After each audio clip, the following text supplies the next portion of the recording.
And then once you get that, you split it out. So you don't want all the URLs in one go. You want it in, in different rows, because then you get a HTTP request and then you can start crawling this again, right? So you go URL by URL. So they have the history URL over here, and that's the output, and you see you got 4 outputs from 4 different pages. And once you do that, you're going to remove the HTML again, same concept. You're going to remove any duplicates because you don't want to go after the same people. And then you're going to analyze their company and mission, which is an LLM model over here.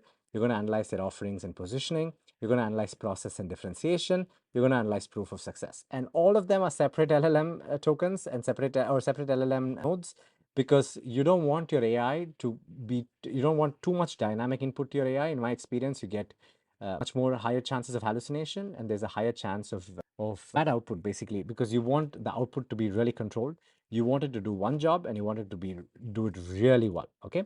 So once it does that, then you put this in a code block, and the code block basically takes all this data and puts it all in one place, and then you write the email. So in this case, you can see that an email has been written over here, and you can see that, again, you have to give proper prompts, and you can see it takes all the data from all the different steps: the clean company name, the mission, the offering, the differentiators, the case studies, the website insights, everything is over here. There's something wrong over there. There's no proof or website case studies in their data in their website, so there's nothing passed in this case. So if there was like a case study, that would have been green.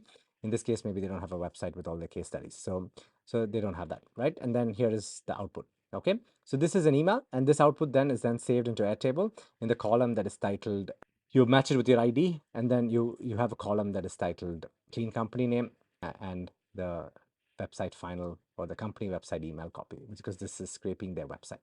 Okay, so to reiterate, you're scraping their website by looking at the most interesting, most relevant URLs. You're filtering them out. You're passing clean HTML. You're cleaning up the HTML, passing clean text. Then you're putting them into different LLM models, which analyzes the mission, vision, offerings, position, process differentiation, proof of success, and then you get one, and it gets it all into one LLM, and that LLM writes the mail.